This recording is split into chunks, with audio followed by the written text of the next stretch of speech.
Here's a story from The World. Last January in Uganda, soldiers broke into the home of the leading political opposition figure, Bobi Wine.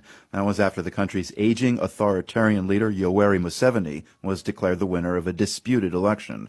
Bobi Wine managed to escape with the help of supporters. He joined me from Washington, D.C., and began by describing the moment he realized he had to get out. My home had been surrounded many times. When they raided me this time, I knew they wanted to hurt me, but I had maybe not fathomed it enough. But a week later, they raided again. Even when they knew that I was not in my house, they beat my wife and family members so bad, they stripped my wife naked and took pictures of her, which were later to be shared by the Chief of Defense Forces, who is also the son to the president. And he went ahead to put a bounty on my head, instructing that I should be delivered to him, dead or alive, so he could castrate me. That is the moment I knew that I had to run for my life. Yeah, that is very frightening. How big a move is it then for you to make this change? I mean, you stood firm in Uganda up until now, if I'm not mistaken, right? Yes, I stood firm and I'm still standing firm. But you can only be firm when you know that other Democrats, other people that stand for the same values are with you. I thought it was very important for me to seek the indulgence of the world, most importantly, the free world, like the United States of America, which is, for all purposes and intents, the wind beneath the wing of the dictatorship in Uganda. I thought it was important to come and make my case, not only to America, but to the world, so that by the time I go back, if I'm to die, I should not die in vain. If anything is to happen, at least the world should know. And how much do you worry about changing political winds in this country that would keep protecting you? Do you have voices in the U.S. Congress who know you're here and understand what's at stake for the future in Uganda? Our hope still stands with those people, however few they are in the United States administration, to raise our voices. We know that all through history, it is the voice of the few that have influenced change, while those that are oppressed are fighting on the ground. So while those our comrades in Uganda are still standing, holding fort, and trying to ensure that they don't give up, we largely rely on the influence of the United States, well knowing that the Ugandan government depends on the United States decisions.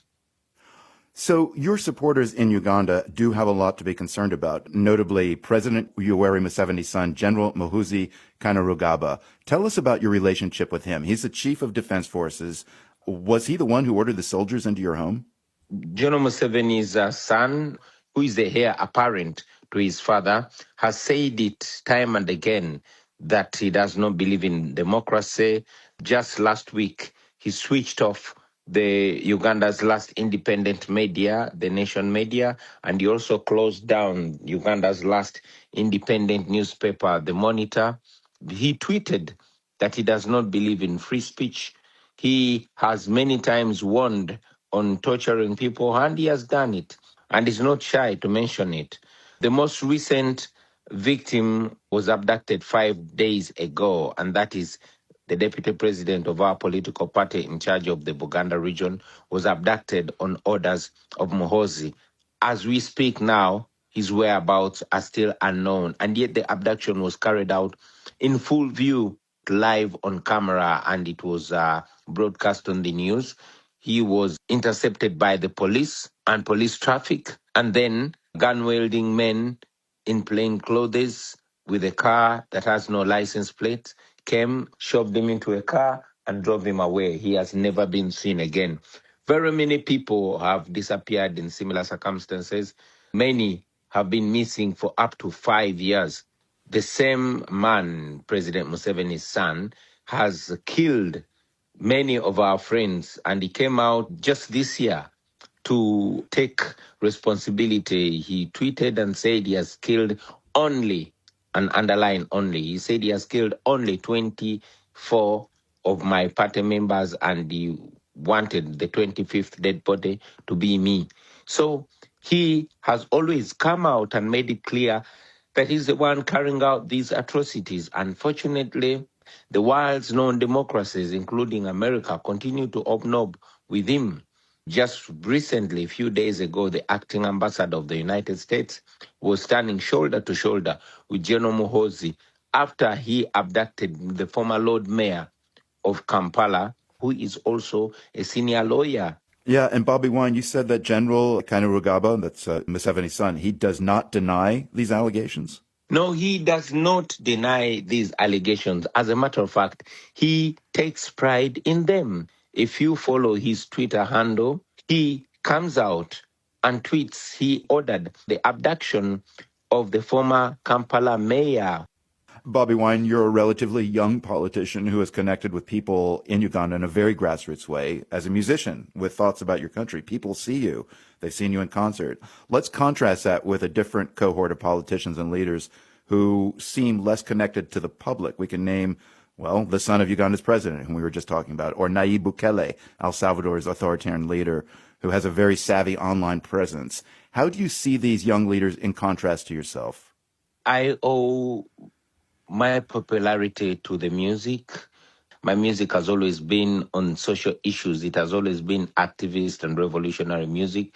The things that I'm talking about, I've been singing about. Maybe that is what connected me so much to the people. But also the young people that are facing a situation where there's tiredness of the population around usual politics. Do you worry that the youth of Uganda are disillusioned with the vision of democracy at this point?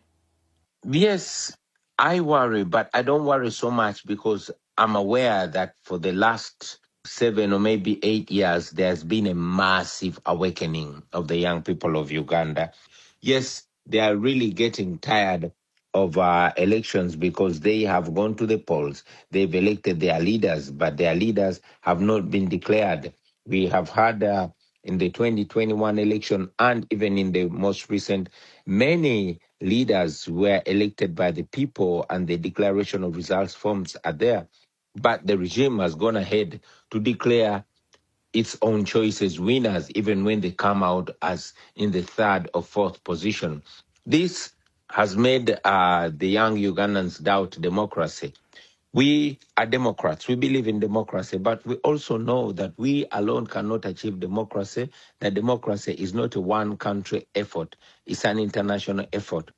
We are a young country.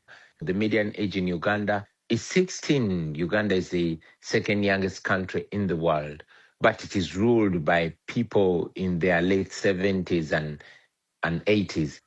It reminds us that we must focus on institutions that outlive human greed and human interest, that Africa's problem and the world's problem are the leaders that get drunk on power. Bobi Wine is Uganda's leading opposition figure. He joined me from Washington, D.C.